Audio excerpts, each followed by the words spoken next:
श्रेणी क्रम में जुड़े दो या दो से अधिक संधारित्र की कुल धारिता ज्ञात करनी है आज। तो तो सबसे पहले जो है धारिता को समझते हैं। तो संधारित्र की जो कुल धारिता होती है वो उसके आवेश के और जो है विभवांतर का अनुपात होता है। और यहाँ पर जो है ये तीन संधारित्र हैं। मान लेते हैं ये पहले संधारित्र जो है उसका धारिता है C1, क्योंकि धारिता को जो है C से सूचित करते हैं, इसलिए मान लेते हैं इसकी धारिता होगी C1 और इसकी धारिता C2 है, इसकी धारिता C3। यहाँ पर कुल जो है तीन संधारित्र हैं और तीनों जो है वो श्रेणी क्रम में जुड़े हुए हैं। तो अब हमें ज्ञात करना है कुल धारिता। तो सबसे पहले हम समझते हैं C बराबर होता है Q बाय V, C बराबर Q बाय V। और उसके बाद जो श्रेणी क्रम का एक गुण होता है उसमें आवेश का जो हमेशा समान वितरण होता है, इसलिए जितना आवेश इस पर होगा उतना आवेश इसी पर होगा और इतना ही आवेश इस पर होगा। तो श्रेणी क्रम में जो आवेश का हमेशा समान वितरण होता है, इसलिए जो Q जो सबके लिए बराबर होगा, जितना आवेश इसमें होगा जितना आवेश इसमें होगा उतना ही इसमें होगा। मतलब Q अगर इसका Q1 भी माने तो इसको Q2 भी माने और इसका आवेश Q3 भी माने तो तीनों बराबर होगा। इसलिए हमने माना नहीं है, डायरेक्ट हमने आवेश Q ले लिया है। उसके बाद जो है इसमें विभवांतर का वितरण होता है। तो यही जो इसमें अंतर होता है कि श्रेणी क्रम में जो है आवेश का वितरण समान होता है और समांतर क्रम में जो है विभवांतर का मान समान होता है या विभवांतर का वितरण समान बोल सकते हैं।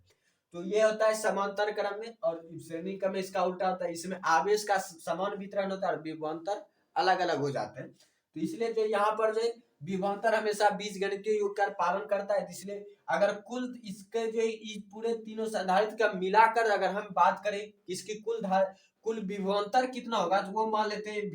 इसका कुल विभवांतर मान लेते हैं V, तो V स्क्वायर हो जाएगा V1 plus V2 plus V3, ये हो जाएगा। उसके बाद अगर हम इससे इसको फॉर्मूला निकाले V1 का तो V स्क्वायर टू हो जाएगा Q by C, V square to Q by C। इसलिए V1 की अगर बात करें तो V1 के लिए ये हो जाएगा C1, तो V1 के लिए ये C1 हो जाएगा तो V1 C1 तो हो जाएगा V1 बराबर Q बाय C1, ये हो जाएगा V equal to Q by C1। इसी तरह ये हो जाएगा Q बाय C2 और ये हो जाएगा सॉरी यहाँ पर तो ये हो गया और ये V इक्वल टू C। हाँ, तो इसके लिए भी हमें मानना पड़ेगा धारिता। तो इसके लिए धारिता कुल धारिता है, चूंकि ये कुल विभवांतर है तो धारिता भी यहाँ पर कुल होगी। तो हम कुल धारिता मान लेते हैं CS, ये हो जाएगा Q बाय CS, ये हो जाएगा यहाँ पर Q by CS। Q by CS equal to Q by C1 plus Q by C2 plus Q by C3। उसके बाद सब में Q जो कॉमन आ रहा है इसमें तीनों में, तो ये कॉमन आ जाएगा CS इज इक्वल टू जो यहाँ पर जाएगा Q into 1 by C1 plus 1 by C2 plus 1 by C3। और चूंकि जो है ये दोनों बराबर के इस तरफ लेफ्ट राइट है और वो भी इक्वल है एक साइड में, तो इसलिए ये कैंसिल हो जाएगा। ये जो है कैंसिल हो जाएंगे तो बचेंगे हमारे पास 1 by CS is equal to 1 by CM plus 1 by C2 plus 1 by C3। तो यही जो है कुल धारिता होती है श्रेणी क्रम में किसी भी संधारित्र की। 1 by CS is equal to 1 by C1 plus 1 by C2 plus 1 by C3। इसमें ज्यादा आपको कुछ याद रखना भी नहीं, बस दो ही चीज याद रखने इसमें कि इसमें जो V का समान वितरण नहीं होता बल्कि वो जुड़ता है, इसमें अलग अलग होते हैं V श्रेणी क्रम में, इसलिए V इक्वल टू जाएगा V1 plus V2 plus V3 और आवेश का मान समान होता है।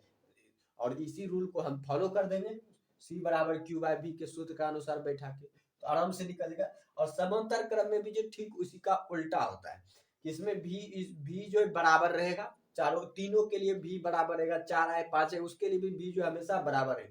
आवेश का जो है अलग अलग वितरण हो जाएगा, तो आवेश बन जाएगा Q1 Q2 Q3, इसलिए Q इक्वल टू जो हो जाएगा वहां पर Q equal to Q1 plus Q2 plus Q3। तो उस तरह से फिर जो है Q के लिए हम फार्मूला निकालेंगे तो Q के लिए जो फार्मूला हो जाएगा जो है C इंटू V।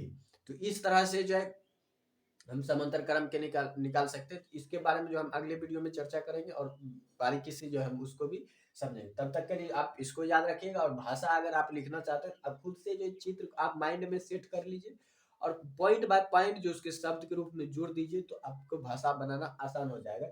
जैसे हम भली भांति जानते हैं कि ये जो है C1 है संधारित्र है, ये संधारित्र 2 है, यहाँ संधारित्र 3, तो यहाँ 3 संधारित्र, तो मान लेंगे कि माना कि कुल 3 संधारित्र हैं जिसके धारिता क्रमशः C1 C2 और Q3 है, और जिस पर समान आवेश का वितरण Q होता है, और सभी का विभवांतर जो है क्रमशः V1 V2 plus V1 V2 और V3 है। तो हमें श्रेणी क्रम में संधारित्र की कुल धारिता ज्ञात करनी है। तो इस तरह से हम भाषा भी लिख सकते हैं। वीडियो अच्छा लगे तो लाइक कीजिए, चैनल को सब्सक्राइब कीजिए, दोस्तों में शेयर जरूर कीजिए।